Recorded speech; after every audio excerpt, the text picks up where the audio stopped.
തുടക്കത്തിൽ കാണിക്കുന്നത് പോന്തിതയുടെ അമ്മേനെയാണ്. പോന്തിതയുടെ അമ്മ പോന്തോട് ചോദിക്കുകയാണ് ഞാൻ എന്ത് പറഞ്ഞാലും നീ അനുസരിക്കുമെന്ന് പറയുമ്പോൾ പോന്തി പറയാണ് ഞാൻ ഇതുവരെ എന്തെങ്കിലും ഞാൻ അനുസരിക്കാതെ ഇരുന്നിട്ടുണ്ട് അമ്മ പറഞ്ഞിട്ടെന്ന് പറയുമ്പോൾ അമ്മ പറയാണ് എന്നാൽ നീ പോയിട്ട് നിൻ്റെ പാർത്തിബാബുവിനോട് പറയണം എൻ്റെ കൂടെ നിനക്ക് ഗ്രാമത്തിലേക്ക് തിരിച്ചു വരണം എന്ന് പറയാണ്.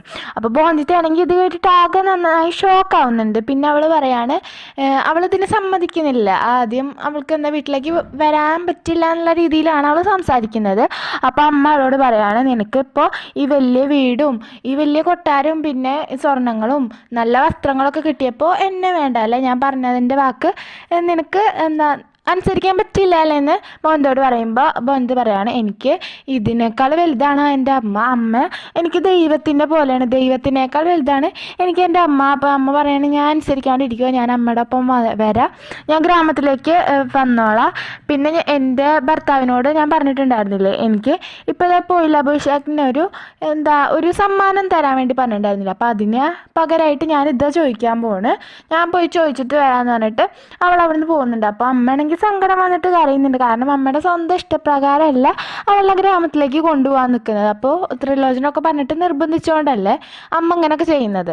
അപ്പോൾ അമ്മ ആകെ വിഷമിച്ചിട്ട് നിൽക്കുന്നുണ്ട്. പിന്നെ സമ്പൂർണ്ണനെ കാണിക്കുകയാണ്. സമ്പൂർണ്ണ അവളുടെ അമ്മയോട് പറയാണ് അമ്മ എന്ത് പണിയാണ് ചെയ്തത്, അപ്പം അച്ഛൻ എന്തിനാ റോയ് ചൗധരി ഫാമിലിക്ക് പറഞ്ഞാച്ച് പൈസ ചോദിക്കാൻ വേണ്ടിയിട്ട്, അത് ഞങ്ങൾക്ക് നാണക്കേടല്ലേ, ഇവിടുത്തെ 2 ആളും അതായത് അച്ഛനും സൗരഭൊക്കെ അവിടെ ജോലി ചെയ്യണം, അപ്പോൾ അമ്മ എന്ത് പരിപാടിയാണ് കാട്ടിയത്, അവിടെ പോയാൽ എന്ത് നാണക്കേടാവില്ല, അല്ലെങ്കിലോ പ്രശ്നമായിട്ടിരിക്കുക, ഇനിയിപ്പോൾ ആകെ പ്രശ്നമാവില്ലോ എന്ന് പറഞ്ഞിട്ട് അമ്മേനെ ചീത്ത പറയുന്നുണ്ട് സമ്പൂർണ്ണ. അപ്പോൾ അമ്മ പറയാണ് അല്ല നീ എന്തിനങ്ങനൊക്കെ ടെൻഷൻ അടിക്കുന്നത്, അച്ഛൻ പോവും പൈസ മേടിച്ചിട്ട് തിരിച്ചു വരും, എന്നിട്ട് നിൻ്റെ ആ കൊടുക്കാന്ന് പറഞ്ഞ സ്ത്രീധനായിട്ടുള്ള ആടുകളെ നമുക്ക് തിരിച്ചു കൊടുക്കും ചെയ്യാന്ന് സമ്പൂർണ്ണോട് പറയുമ്പോൾ അവൾ ആകെ വിഷമിച്ചിട്ട് നിൽക്കുന്നുണ്ട്. സമ്പൂർണ്ണയുടെ അച്ഛനാണ് കാണിക്കുന്നത്. അപ്പോൾ ആൾ റോയ് ചൗധരി നമ്മുടെ ആ കൊട്ടാരത്തിൻ്റെ മുമ്പിലേക്ക് ഇങ്ങനെ വരികയാണ്. എന്നിട്ട് പറയാണ് എന്ത് വലിയ വീടാ, ഞാൻ അന്ന് പോന്തിത്തോട് പറഞ്ഞതാണ് അവൾക്ക് വലിയ വീട് കിട്ടും, ആ രസഗുളൊക്കെ നിറയെ കിട്ടും എന്നൊക്കെ ഞാൻ പറഞ്ഞു കൊടുത്തിട്ടുണ്ടായിരുന്നില്ലേ, അതൊക്കെ ഇപ്പോൾ സത്യമാവാണല്ലോ ചെയ്തത്, എൻ്റെ തെറ്റ്, ഞാൻ എന്ത് പണിയാണ് കാണിച്ചത് എന്നൊക്കെ പറഞ്ഞിട്ട് മാമ ഇങ്ങനെ നിന്ന് പറയുന്നുണ്ട് ഒറ്റയ്ക്ക്. എന്നിട്ട് കയറി വരുമ്പോഴാവും അവിടെ അനിരുദ്ധിൻ്റെ അച്ഛന് ഒരു ജോലിക്കാരൻ്റെ വേഷത്തിലാണ് ഇരിക്കുന്നുണ്ടാവും, ഒരു സൈക്കിളൊക്കെ നേരാക്കുന്നുണ്ടാവും. അപ്പോൾ മാമ വിചാരിക്കുക ആളവിടുത്തെ പണിക്കാരനാണെന്ന്, വേഷമൊക്കെ കണ്ടിട്ട് ശരിക്കൊരു പണിക്കാരൻ്റെ ഒരു ലുക്കൊക്കെ ഉണ്ടായിരുന്നു. അപ്പോൾ മാമ വിചാരിക്കുകയാണ് ആൾ പണിക്കാരനാണെന്ന് വെച്ചിട്ട് അങ്ങനെ വീട്ടിലേക്ക് കയറി വരുന്നുണ്ട്. അപ്പോൾ ഇതിൻ്റെ അച്ഛൻ പറയാണ് നിങ്ങൾ എന്താ ഇവിടെ, ആരാ നിങ്ങൾ എന്താ ഇവിടെ നിൽക്കണമെന്ന് ചോദിക്കുമ്പോൾ മാമ പറയാണ് ഞാനിവിടുത്തെ മുതലാളിയാണ്, നിങ്ങളാരാ, നിങ്ങൾ ഈ പണിക്കാരനല്ലേ, നിങ്ങളെന്താ എന്നോട് ചൂടാവണം, ഞാൻ ഇവിടുത്തെ മുതലാളിയാണ്, ഈ കൊട്ടാരത്തിൻ്റെ അധികാരിയാണ്, അപ്പോൾ നിങ്ങൾ എന്തിനാ എന്നോട് ചൂടാവണമെന്ന് പറഞ്ഞിട്ട് ആൾ വലിയ വീമ്പളക്കാണ്. അപ്പം അനിരുദ്ധിൻ്റെ അച്ഛന് നല്ല ദേഷ്യം വരുന്നുണ്ട്, നന്നായിട്ട് ആളെ ചീത്ത പറയുന്നുണ്ട്. മാമയാണെങ്കിൽ ഇത് പണിക്കാരനാണെന്ന് വെച്ചിട്ട് നന്നായിട്ട് അപമാനിക്കുന്നുണ്ട് അനിരുദ്ധിൻ്റെ അച്ഛന്. അപ്പോൾ അനിരുദ്ധിൻ്റെ അച്ഛന് മുൻഷിനെ വിളിക്കുകയാണ്, ഉറക്കെ വിളിക്കുന്നുണ്ട്, മുൻഷി അവിടുത്തെ ജോലിക്കാരല്ലേ. അപ്പോൾ മുൻഷി ഓടി വരുന്നുണ്ട്, എന്നിട്ട് പറയാണ് അനിരുദ്ധിൻ്റെ അച്ഛൻ പറയാണ് പോലീസിനെ വിളിക്കാൻ വേണ്ടി പറയും. അപ്പോൾ മുൻഷി പറയാണ് മുതലാളി എന്താ പറയണമെന്ന് പറയുമ്പോഴാവും മാമാക്ക് മനസ്സിലാവാതെ അനിരുദ്ധിൻ്റെ അച്ഛനാണ് ഈ വീടിൻ്റെ മുതലാളിയാണെന്ന്. അപ്പോഴാണ് മാമാക്ക് മനസ്സിലാവുന്നിട്ട് മാമ പറയുന്നുണ്ട് ഇങ്ങനെ അയ്യോ ഞാൻ എന്ത് പണിയാണ് കാട്ടിയെന്ന് ഇങ്ങനെ ആള് ചിന്തിക്കുന്നുണ്ട്. എന്നിട്ട് ഇത് ആരാള് എന്നൊക്കെ അനിരുദ്ധിൻ്റെ അച്ഛൻ ഇങ്ങനെ മുൻഷിയോട് ചോദിക്കുമ്പോൾ മുൻഷിയൊന്നും ഉണ്ടാകാൻ നിൽക്കുകയാണ്. അപ്പോൾ മാമ പറയുന്നുണ്ട് ഞാൻ ഇവിടുത്തെ പോന്തിത്തയുടെ മാമയാണ്, അതായത് സമ്പൂർണ്ണല്ലേ മുൻഷിയുടെ മോളുടെ അച്ഛനാണെന്നിങ്ങനെ മാമ പറയുന്നുണ്ട്. അപ്പോൾ മുൻഷി ആളോട് പറയുന്നത് ക്ഷമിക്ക് മുതലാളി, ക്ഷമിക്കണം, ഒരു തെറ്റ് പറ്റിയതാണ് എന്നൊക്കെ പറഞ്ഞിട്ട് അനിരുദ്ധിൻ്റെ അച്ഛനോട് മാപ്പൊക്കെ പറയുന്നുണ്ട്. എന്നിട്ട് മാമ പറയാണ് അയ്യോ എന്നോട് ക്ഷമിക്കണം, ഞാൻ അറിയാണ്ട് ചെയ്തതാണ്, ഇതൊക്കെ തമാശയല്ലേ, തമാശക്ക് ചെയ്തതാന്നൊക്കെ മാമ അനിരുദ്ധിൻ്റെ അച്ഛനോട് പറയുമ്പോൾ അവിടുന്ന് ഇറങ്ങി പോകാൻ വേണ്ടിയിട്ട് പറയാണ് അനിരുദ്ധിൻ്റെ അച്ഛൻ. അപ്പോൾ മുൻഷിയോട് എന്നിട്ട് അനിരുദ്ധിൻ്റെ അച്ഛന് അങ്ങനെ എന്താ പറയുക ഭീഷണിപ്പെടുത്തുന്നുണ്ട്, ഇനി ആളിനെ ഇവിടെ കണ്ടാൽ മുൻഷിയുടെ പണിയും പോകും എന്ന് പറയുന്നുണ്ട്. അപ്പോൾ മുൻഷിക്ക് ആകെ ദേഷ്യം വരികയാണ്. എന്നിട്ട് മാമാട് ഇങ്ങനെ ചോദിക്കുന്നുണ്ട് എന്തിനാ നിങ്ങൾ ഇങ്ങോട്ട് വന്ന് ചോദിച്ചിട്ട് ആ മാമാരവിടെ പറഞ്ഞേക്കുന്നുണ്ട്. പിന്നെ അഴുതിനെ കാണിക്കുകയാണ്. അഴുതി ഇങ്ങനെ ബുക്ക് വായിച്ചുകൊണ്ടിരിക്കുമ്പോൾ അവിടേക്ക് ത്രിലോചൻ വരികയാണ്. എന്നിട്ട് പറയാണ് മോനെ നീ എന്താ എപ്പോഴും ഇങ്ങനെ ബുക്ക് വായിച്ചുകൊണ്ടിരിക്കണേ, നീ ഇന്ന് നല്ല ദിവസമാണെന്ന് നിനക്കറിയില്ലേ, എന്നിട്ട് എന്താ നീ എപ്പോഴും ഇങ്ങനെ ഇതും വായിച്ചുകൊണ്ടിരിക്കണേ, നിനക്ക് വയ്യാണ്ടാവും, ഇങ്ങനെ ഒന്നും തിന്നാണ്ടും കുടിക്കാണ്ടും നടന്നാൽ എന്നിട്ട് നീ കിടപ്പിലാവും, അപ്പോൾ നിൻ്റെ ഭാര്യനെ ആരാ നോക്കുക, അവളുടെ ഇതൊക്കെ എങ്ങനെ മാറുക എന്നിങ്ങനെ അനിരുദ്ധിനോട് പറയുമ്പോൾ ആ സമയത്താണ് പോന്തിത്ത് അങ്ങോട്ട് ഓടി വരുന്നത്. എന്നിട്ട് അവൾ അനിരുദ്ധിനോട് പറയാണ് ഞാൻ എന്താണെന്ന് ചിന്തിച്ച് കഴിഞ്ഞു, എനിക്ക് എന്ത് സമ്മാനം വേണ്ടെന്ന് ഞാൻ ചിന്തിച്ച് കഴിഞ്ഞു, എനിക്ക് വാക്ക് തന്നത് മറന്നിട്ടില്ലല്ലോ, എനിക്ക് ഒരു സമ്മാനം തരുന്ന, അതെന്തായാലും തരും, എനിക്ക് വാക്ക് തന്നത് നിങ്ങൾ മറന്നിട്ടില്ലല്ലോ എന്ന് അനിരുദ്ധിനോട് ചോദിക്കുമ്പോൾ അനിരുദ്ധ് പറയാണ്, ഞാൻ നിനക്ക് എന്തെങ്കിലും വാക്ക് തന്നത് ഞാൻ ഇതുവരെ പാലിക്കാണ്ടിരുന്നിട്ടുണ്ട്, ഞാൻ എന്തായാലും അത് പാലിക്കുക തന്നെ ചെയ്യുന്ന അനിരുദ്ധിനോട് അനിരുദ്ധ് പറയുമ്പോൾ അപ്പോൾ മോഞ്ചിത്ത് പറയാണ്, എന്നാൽ എന്നെ എൻ്റെ വീട്ടിലേക്ക് എൻ്റെ അമ്മയുടെ ഒപ്പം പറഞ്ഞാക്കണം, എനിക്ക് എൻ്റെ ഗ്രാമത്തിലേക്ക് തിരിച്ചു പോകണമെന്ന് അനിരുദ്ധിനോട് പറയാണ്. അപ്പോൾ അനിരുദ്ധ ആകെ ദേഷ്യത്തിൽ പറയണം, ഇതാണോ നിനക്ക് സമ്മാനമായിട്ട് വേണ്ടത്? ഞാൻ ഇത്ര കഷ്ടപ്പെട്ടതിന് എന്ത് കാര്യമുള്ളത്? നിൻ്റെ ഈ സ്വഭാവം മാറാനല്ല ഞാൻ അത്ര കഷ്ടപ്പെട്ട് നിന്നിട്ട് നീ എന്താ ഇങ്ങനെയൊക്കെ പറയുന്നത്? നിനക്ക് ഗ്രാമത്തിലേക്ക് പോകുന്നതാണോ നിനക്കിപ്പോൾ വേണ്ടത് എന്ന് ഇങ്ങനെ ബോധ്യത്തോട് ചോദിക്കുന്നുണ്ടവൻ.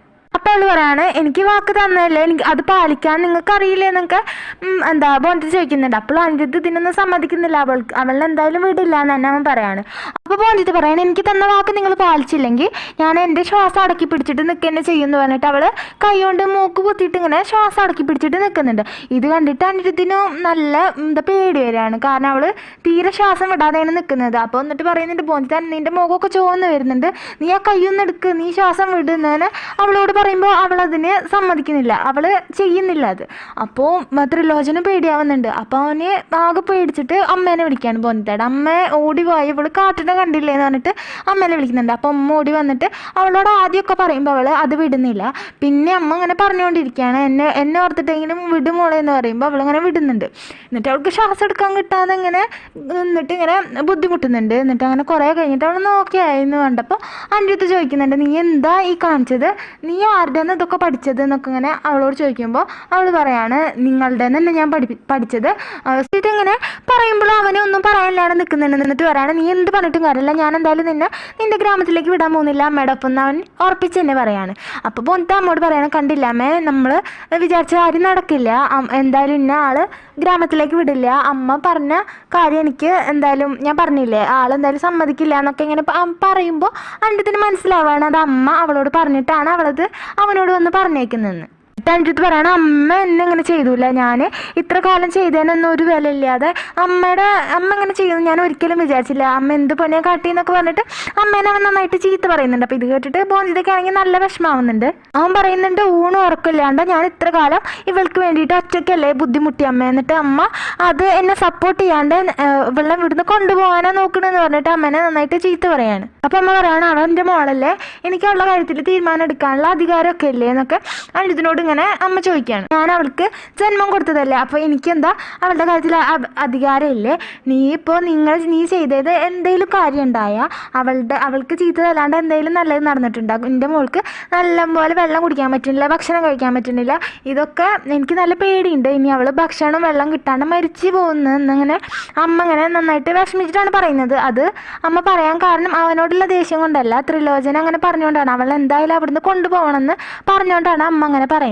അപ്പം അനിരുദ്ധ് പറയാണ്, അമ്മയുടെ സ്ഥാനം അമ്മയ്ക്ക് തന്നെ ഉണ്ട്, അതാർക്കും തട്ടിയെടുക്കാനൊന്നും പറ്റില്ല, പക്ഷെ അമ്മ എനിക്ക് വാക്ക് തന്നിട്ടുണ്ട്, അമ്മ എനിക്ക് അവളെ തന്നിട്ടുണ്ട്, അവളെ നോക്കാൻ വേണ്ടിയിട്ടുള്ള അധികാരം അമ്മ എനിക്ക് അന്ന് തന്നത് ഓർമ്മയില്ലേ, ഉത്തരവാദിത്തങ്ങളെല്ലാം അമ്മ എനിക്ക് തന്നില്ല, അവളെ ഞാൻ വിവാഹം ചെയ്തപ്പോൾ അവൾ എൻ്റെ ഭാര്യയാണ്, അപ്പം ഞാൻ തന്നെയും ഇനി അവളുടെ എല്ലാ കാര്യത്തിലും ഞാൻ തന്നെയും തീരുമാനം എടുക്കുക എന്ന് അവനെ ഉറപ്പിച്ച് തന്നെ പറയാണ്. അങ്ങനെ ആദ്യമായിട്ട് അവളുടെ ഭാര്യ എന്നുള്ള രീതിയിൽ പറഞ്ഞേക്കാണ്, ഇത്ര കാലം അവളെൻ്റെ ഭാര്യയല്ല ഉത്തരവാദിത്തമാണ് എന്നൊക്കെയാണ് എല്ലാവരോടും പറഞ്ഞു നടന്നിരുന്നത്. പക്ഷേ ഇപ്പോൾ അവന് ഉറപ്പിച്ച് പറയണം, അവളെൻ്റെ ഭാര്യയാണ്, ഞാൻ അവളെ നോക്കുക ചെയ്യും, എല്ലാ കാര്യത്തിലും നിങ്ങളെക്കാൾ കൂടുതൽ അധികാരം എനിക്കുണ്ട് എന്ന് പറഞ്ഞിട്ട് അവൻ്റെ തീരുമാനത്തിൽ ഉറച്ചു നിൽക്കുകയാണ്, അവളെ വീട്ടിലേക്ക് വിടില്ല എന്ന്. അപ്പോൾ ഇവിടെ വെച്ചിട്ട് ഈ എപ്പിസോഡ് അവസാനിക്കുകയാണ്. അപ്പോൾ ഇത് ഒരു ചെറിയൊരു എപ്പിസോഡാണ്. അപ്പോൾ 2-3 ദിവസമൊക്കെ വീഡിയോ ഇട്ടിട്ട് അപ്പോൾ പെട്ടെന്ന് എടുത്തിട്ടതാണ്. അപ്പോൾ എന്തെങ്കിലും തെറ്റുണ്ടെങ്കിൽ ഒന്ന് ക്ഷമിക്കുക. പിന്നെ ഇത്ര ദിവസം വീഡിയോ ഇടാതിരുന്നത് എക്സാമൊക്കെ ആയതുകൊണ്ടാണ്. പക്ഷേ ഇനിയുള്ള എല്ലാ ദിവസവും വീഡിയോസ് ഉണ്ടാവും. അപ്പോൾ എല്ലാവരും അത് മിസ് ചെയ്യാണ്ട് കാണാൻ വളരെ നല്ല എപ്പിസോഡ്സാണ് വരാൻ പോകുന്നത്.